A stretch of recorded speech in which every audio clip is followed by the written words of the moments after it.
selalu berjalan pada satu rangkaian dalam 3 dimensi waktu, yaitu masa lampau, masa sekarang, dan masa yang akan datang.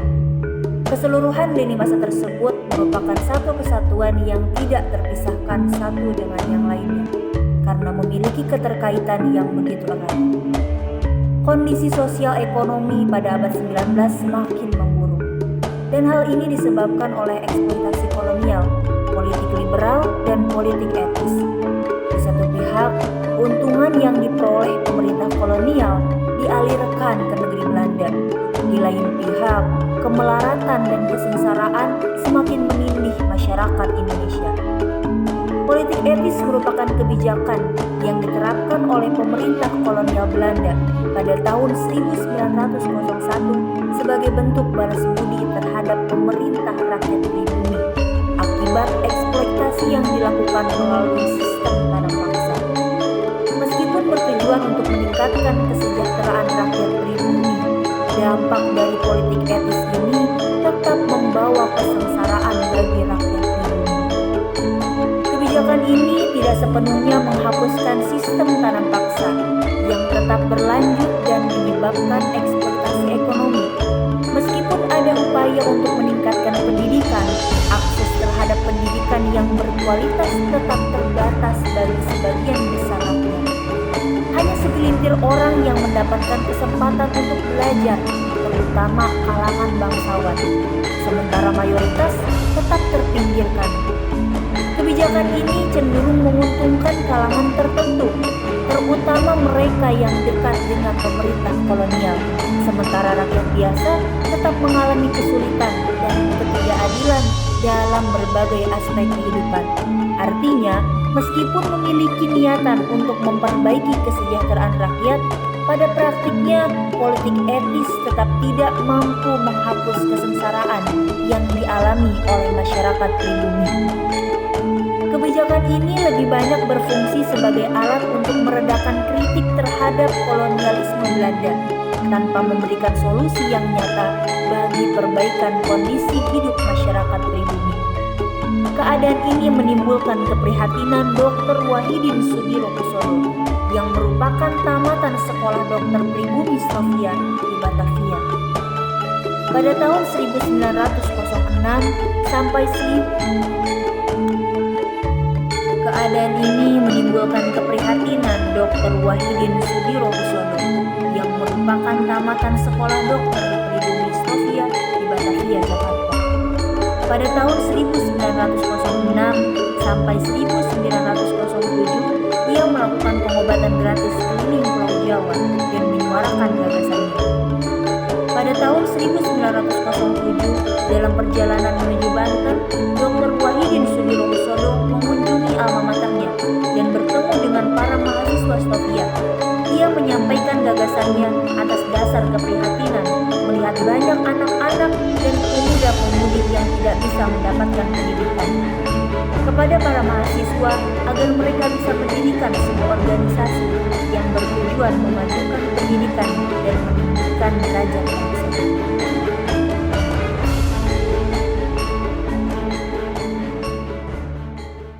Menurutmu, siapa yang akan datang hari ini? Dari kabar yang kau dengar, yang datang hari ini adalah Dr. Wahidin. Dr. Wahidin, bukankah beliau seorang dokter terkemuka yang memberikan pengobatan secara gratis kepada masyarakat? Aku mendengar kabar bahwa beliau adalah dokter lulusan dari Stovia. Ayo masuk, Bu.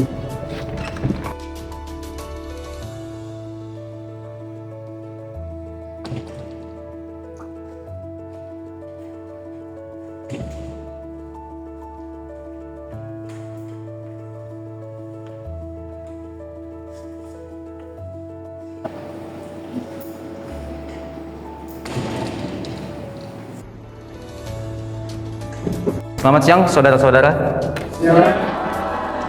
Perkenalkan, saya Wahidin Sudirokusodo. Pada pertemuan kali ini, saya ingin membahas suatu masalah, yaitu masalah pendidikan yang layak bagi pemuda bangsa kita. Saudara-saudara muda, saya telah lama prihatin melihat kondisi bangsa kita yang masih terbelenggu oleh penjajahan. Kita hidup dalam kemiskinan, kebodohan, dan ketidakadilan. Seperti yang kita ketahui bersama bahwa masih banyak orang yang belum terserap pendidikan dikarenakan masalah biaya. Oleh karenanya, saya ingin menyampaikan sebuah gagasan, yaitu untuk mendirikan organisasi yang mengutamakan pendidikan. Karena dengan pendidikan kita akan bisa mengangkat harkat dan martabat bangsa. Dan nantinya juga dari organisasi tersebut kita akan membiayai para pemuda-pemuda yang ingin sekolah, akan tetapi terhalang masalah biaya. Benar sekali Pak Wahidin, kami pun merasakan hal yang sama. Kami ingin bangsa ini bangkit dan mencapai kemerdekaan. Tapi bagaimana caranya, Pak? Apa yang bisa kita lakukan untuk mencapai cita-cita tersebut? Apa kita bisa membuat sebuah organisasi yang tujuannya sangat tinggi seperti yang kita harapkan? Saya yakin dengan kekuatan dan kesatuan bersama kita bisa mewujudkannya. Kita perlu mendirikan sebuah organisasi yang bertujuan untuk mempersatukan dan mencerdaskan bangsa. Saya setuju Pak, kita harus bersatu padu untuk mencapai tujuan yang mulia ini. Siti? Iya sini Mas, duduk. Siti, aku sangat tertarik dengan yang disampaikan Dr. Wahidin. Aku merasa sudah saatnya kita melakukan sesuatu yang lebih terstruktur untuk memajukan bangsa kita. Kita tidak bisa terus-menerus mengandalkan metode perlawanan bersenjata. Kita perlu mendirikan organisasi yang bisa menghimpun para pelajar dan intelektual. Aku sangat setuju Mas. Pendidikan adalah sebuah kunci untuk membangkitkan kesadaran di kalangan rakyat. Dengan membangun organisasi ini, kita akan menciptakan ruang diskusi dan pengembangan pemikiran. Tepat sekali.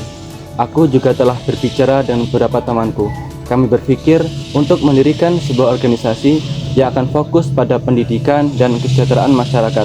Kita harus lebih banyak mengajak orang untuk bergabung. Itu ide yang sangat baik, bahwa dalam organisasi ini perempuan harus memiliki suara dan emansipasi wanita harus menjadi bagian dari perjuangan kita. Tentu Siti, peran perempuan sangat penting. Kita juga bisa mengorganisir kegiatan yang melibatkan perempuan agar mereka juga bisa berkontribusi dalam perjuangan ini. Sutomo pun semakin tertarik dengan gagasan Dr. Wahidin. Ia sudah memiliki gambaran bagaimana nantinya organisasi ini akan berjalan. Selanjutnya, Sutomo bersama dengan Suraji mengadakan pertemuan dengan para pelajar Stovia yang lain untuk membicarakan gagasan organisasi yang disampaikan oleh Dr. Wahidin. Acara berlangsung tidak resmi di ruang anatomi milik Stovia saat tidak ada jam pelajaran. Pertemuan tersebut membentuk sebuah organisasi yang diberi nama Budi Utomo, sehingga Budi Utomo berdiri pada tanggal 20 Mei 1908 di Batavia, Jakarta. Selamat pagi saudara-saudara sekalian. Selamat pagi. Saudara-saudara sekalian, maksud saya mengumpulkan saudara di sini adalah untuk membicarakan gagasan yang disampaikan Dr. Wahidin kemarin. Gagasan tersebut mengenai pembentukan sebuah organisasi. Dan pada pertemuan saat ini, saya ingin mengusulkan, mendirikan dan membentuk sebuah organisasi yang bertujuan untuk mencerdaskan bangsa melalui pendidikan. Kita harus mendirikan sekolah-sekolah dan memberikan pendidikan yang berkualitas kepada rakyat Indonesia. Sampai di sini, adakah dari saudara-saudara yang ingin menanggapi? Saya setuju dengan Saudara Sutomo. Pendidikan adalah kunci utama untuk mencapai kemerdekaan. Tapi menurut saya, organisasi ini juga harus memperjuangkan persatuan dan kesatuan bangsa.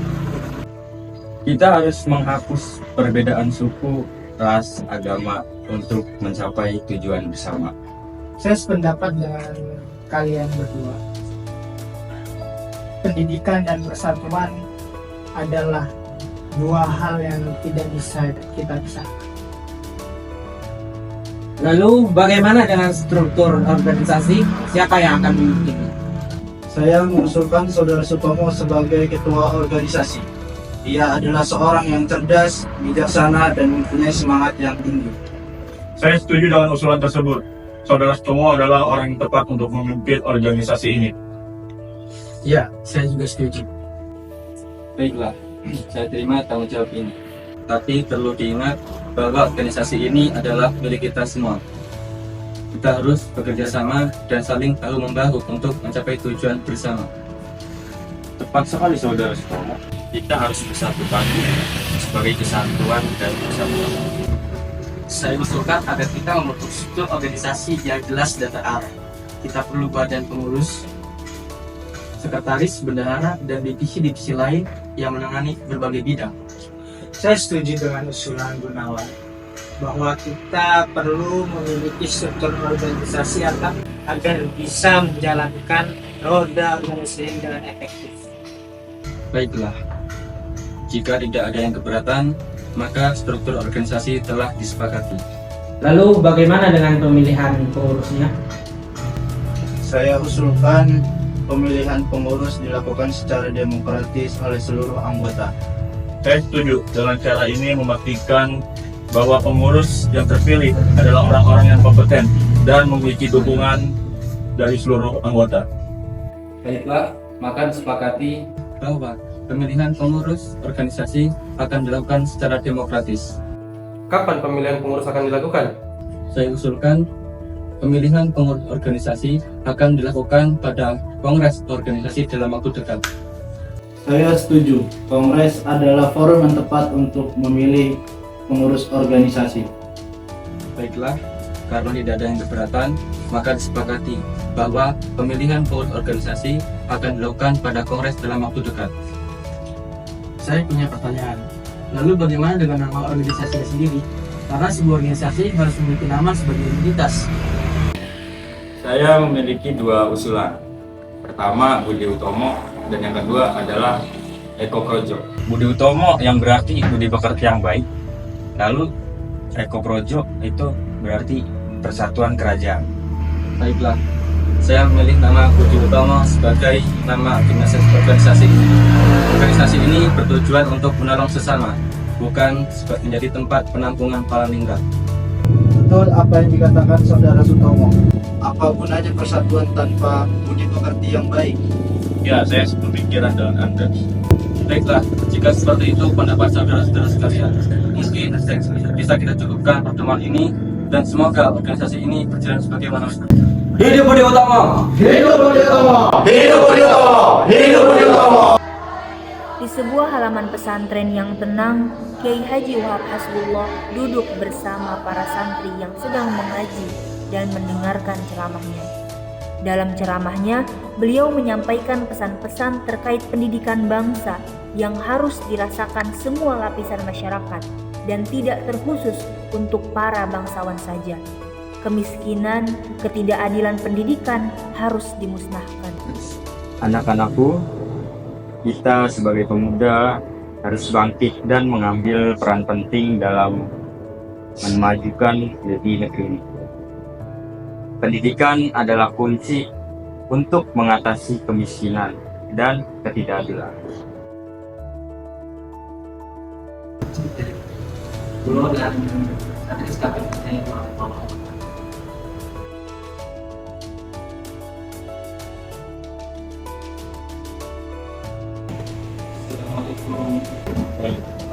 Saya masuk.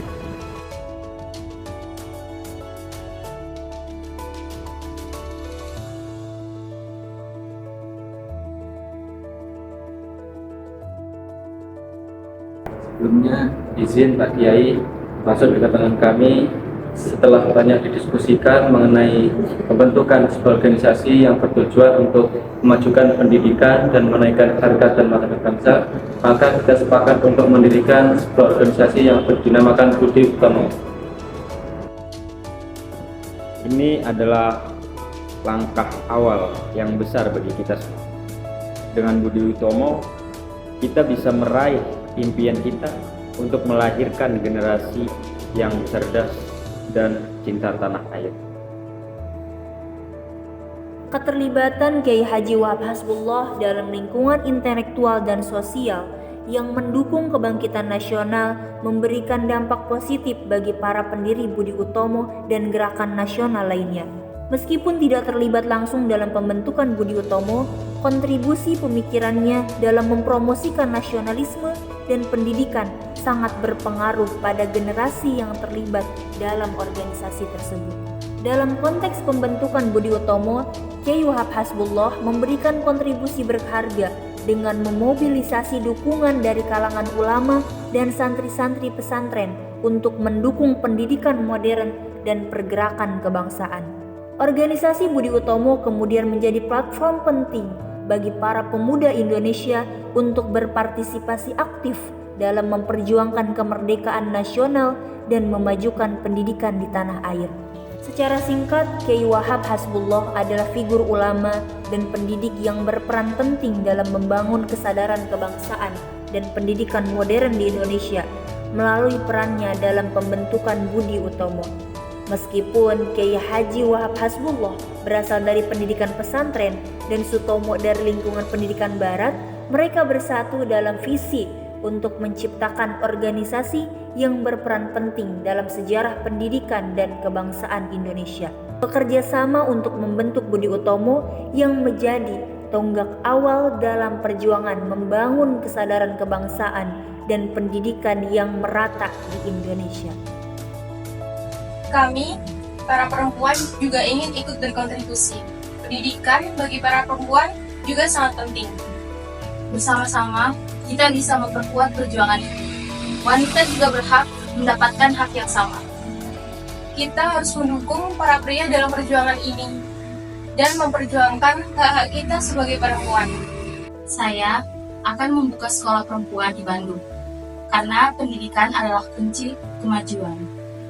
Saya akan mendirikan sekolah untuk anak perempuan di Sumatera Barat. Nyai Ahmad Dahlan, Nyai Khadijah, dan perempuan lainnya juga berdiskusi tentang peran perempuan. Kita harus ikut berperan, terutama dalam mendidik anak-anak kita agar mereka bisa ikut memperjuangkan bangsa ini. Dan perempuan sangat penting dalam mendukung perjuangan ini. Kita tidak bisa diam, sebenarnya kita juga harus ikut memperjuangkan hak dan Kemudian berdirilah organisasi Budi Utomo yang didirikan oleh para mahasiswa Stovia. Sutomo dan para mahasiswa yang membentuk Budi Utomo berencana untuk mengadakan kongres pertama Budi Utomo di Yogyakarta. Para mahasiswa Stovia mengumpulkan dana untuk melaksanakan kongres pertama mereka yang akan dilaksanakan pada tanggal 3-5 Oktober 1908. Para mahasiswa Stovia setuju untuk memilih Dr. Wahidin sebagai ketua kongres karena Dr. Wahidin adalah orang yang pertama menggagas pembentukan organisasi yang saat itu telah terbentuk menjadi Budi Utomo. Tiap anggota pun diperintah untuk menghubungi para tokoh dengan surat undangan atau kunjungan. Lalu pada tanggal 3-5 Oktober 1908, Budi Utomo menyelenggarakan kongresnya yang pertama di Yogyakarta. Selamat pagi para pemuda-pemuda Budi Utomo. Hari ini kita berkumpul di sini untuk menandai momen bersejarah, yaitu kongres pertama Budi Utomo. Kongres ini merupakan langkah awal kita sebagai tanda perjuangan untuk memajukan bangsa dan negara. Kita telah bersatu bahu-membahu untuk mendirikan sebuah organisasi yang bertujuan untuk mencerdaskan dan mempersatukan rakyat Indonesia. Para pemuda yang saya hormati, Budi Utomo lahir dari keprihatinan kita terhadap kondisi bangsa yang masih terus menjadikan. Kita ingin bangsa ini merdeka, maju dan sejahtera. Budi Utomo bukan hanya organisasi pelajar. Organisasi ini terbuka untuk semua orang yang memiliki tekad untuk melakukan kebajikan. Mari kita bersama-sama membangun Budi Utomo menjadi organisasi yang kuat dan berpengaruh. Saya ingin mengajak semua yang hadir di sini untuk menyatakan komitmennya terhadap Budi Utomo. Apakah Anda semua siap untuk berjuang demi kemajuan bangsa dan negara? Siap! Mari kita bersatu padu demi Budi Utomo, demi Indonesia. Baik, terima kasih saudara-saudara atas semua perjuangannya. Selanjutnya saya akan membahas mengenai permasalahan, yaitu permasalahan pendidikan. Seperti yang kita ketahui, tidak semua kalangan dapat melaksanakan sekolah dikarenakan biaya yang cukup besar. Oleh karena itu, saya mengusulkan sebuah program, yaitu program studi pon. Program ini yang nantinya akan memberikan bantuan dana kepada para pelajar dan kalangan-kalangan yang kurang mampu. Saya juga mengusulkan untuk memperluas pekerjaan di luar bidang kepegawaian dan kepriayaan. Dan saya juga mengusulkan untuk memberikan pengajaran kepada para petani agar kehidupan para petani lebih makmur. Saya juga mengecam ada perhelatan yang berlebihan sehingga menghabiskan banyak dana, yang padahal dana tersebut bisa kita gunakan untuk pengajaran. Saya ingin memberikan beberapa usulan mengenai penerbitan majalah. Menurut saya, penerbitan majalah ini cukup penting agar perhatian masyarakat tertuju pada kondisi.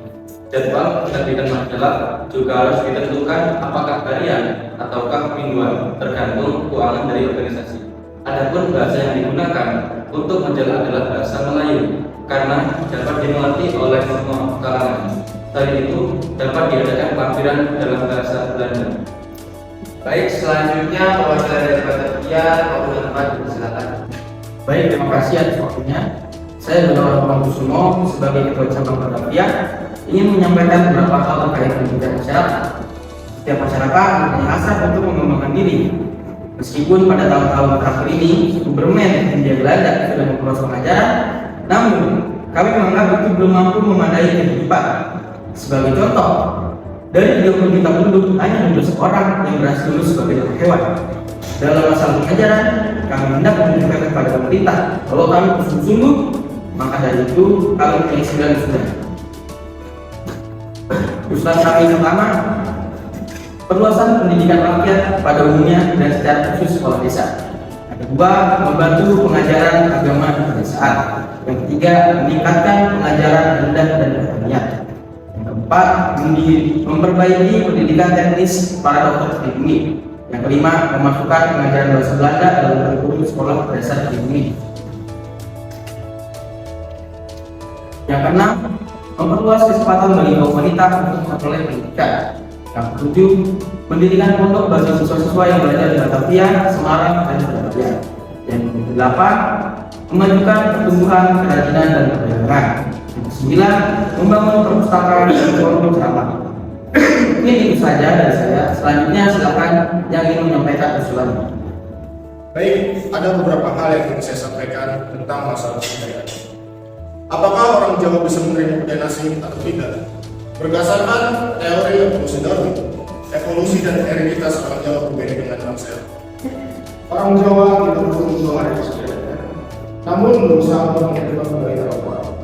Saya akui, memang ilmu pengetahuan yang berasal dari buku barat, namun hal itu tidak berubah. Saya rasa mempelajari bahasa-bahasa barat tidaklah terlalu penting dan tidak membawa manfaat seperti yang masyarakat harapkan. Menurut saya, kita perlu menjunjung tinggi adat, istiadat, dan kebudayaan Jawa.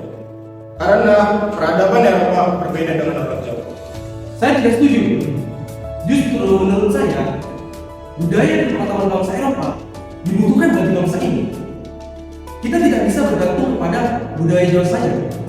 Selama berabad-abad, budaya, bahasa, dan adat istiadat Pulau Jawa tidak menunjukkan perkembangan. Saya hargai pendapat Anda, namun saya tegaskan bahwa kebudayaan Jawa juga mengalami perkembangan. Saya bukan menganggap semua hal di luar Jawa itu buruk, akan tetapi yang saya maksud adalah kita harus memilah unsur-unsur barat manakah yang cocok dengan budaya kita. Saya tahu maksud dari pendapat Anda, tetapi kita harus lebih bisa menerima budaya asing dan tidak tergantung kepada budaya Jawa saja. Saya tidak membenci budaya Jawa, tetapi membenci feodalisme keraton yang begitu serakah. Baiklah, kalau begitu, saya hargai pendapat Anda. Namun sebaiknya untuk saat ini kita hindari debat kusir yang tidak diinginkan dan debat seperti ini tidak berlangsung panjang. Meskipun para pelajar Sofia merupakan pendiri awal dari Budi Utomo, tetapi mereka menyerahkan kepemimpinan kepada orang-orang yang lebih tua dan berpengalaman sebagai bentuk penghormatan, karena mereka juga harus menyelesaikan beban studi di Sofia, terutama Sutomo yang masih harus menjalani pendidikan selama 3 tahun. Akhirnya, kongres tersebut menunjuk Tirto Kusumo sebagai ketua umum dan Dr. Wahidin Sudirohusodo sebagai wakil ketua. Kongres tersebut juga mencetuskan tujuan Budi Utomo, yaitu menjamin kehidupan sebagai bangsa yang terhormat serta arah organisasi sebagai organisasi yang berfokus pada pendidikan, pengajaran, dan kebudayaan. Dari hasil keputusan suara referendum telah terbentuk suatu keputusan Kongres. Maka dengan itu akan saya bacakan sebagai berikut. 1. Budi Utomo tidak terlibat dalam kegiatan politik. 2. Mengutamakan peran dalam pendidikan dan budaya. 3. Lingkup gerakan hanya dalam Pulau Jawa dan Madura. 4. Perubahan pusat organisasi dari Batavia menjadi Yogyakarta. Kemudian, untuk perubahan panitia umum sesuai dengan hak musyawarah, maka tugas saya, Raden Aryo Kusumo sebagai Ketua Umum dari organisasi Budi Utomo dan juga Dr. Wahidin Sudirohusodo sebagai Wakil Ketua Umum, diikuti oleh Duyo Sujoyo dan Sosro Gondo sebagai Sekretaris, Gondo Mojo sebagai bendahara, dan yang terpilih sebagai komisaris adalah Dr. Cipto Mangunkusumo, Raden Jaya Subrata, dan Suryodi Putra. Saya keberatan dengan keputusan tersebut. Apa yang membuat Anda keberatan? Saya menginginkan Budi Utomo bergerak dalam kegiatan politik. Menurut saya, organisasi ini tidak cukup jika hanya bergerak dalam bidang pendidikan dan budaya saja. Ya, saya juga sependapat dengan saudara Suwardi. Saya menghargai keinginan saudara-saudara. Namun, keputusan tersebut telah disepakati oleh hasil uji. Baiklah, jika seperti itu keputusannya, maka akan saya coba terima. Ki Hajar Dewantara dan Dr. Cipto pun keluar dari Budi Utomo karena mereka menginginkan gerakan yang lebih politis dan militan. Seiring berkembangnya Budi Utomo, banyak bangsawan yang bergabung dengan Budi Utomo sehingga menyebabkan banyak kalangan muda yang keluar dari Budi Utomo. Pangeran Aryo Notodirojo terpilih sebagai ketua Budi Utomo yang baru pada tahun 1911. Pada masa kepemimpinan Notodirojo, Budi Utomo mulai menjalankan program studi Fons yang dinamai dengan program Dharmawara. Pada tahun 1927, Budi Utomo mulai terlibat dalam kegiatan politik dikarenakan adanya PBI, Partai Bangsa Indonesia yang dipimpin oleh Dr. Sutomo. Budi Utomo pun melakukan peleburan pada tahun 1934 yang pada akhirnya Budi Utomo bubar pada tahun 1935. Budi Utomo adalah organisasi pergerakan nasional yang paling berpengaruh di Indonesia. Bahkan tanggal berdirinya Budi Utomo yaitu tanggal 20 Mei sampai sekarang diperingati sebagai Hari Kebangkitan Nasional.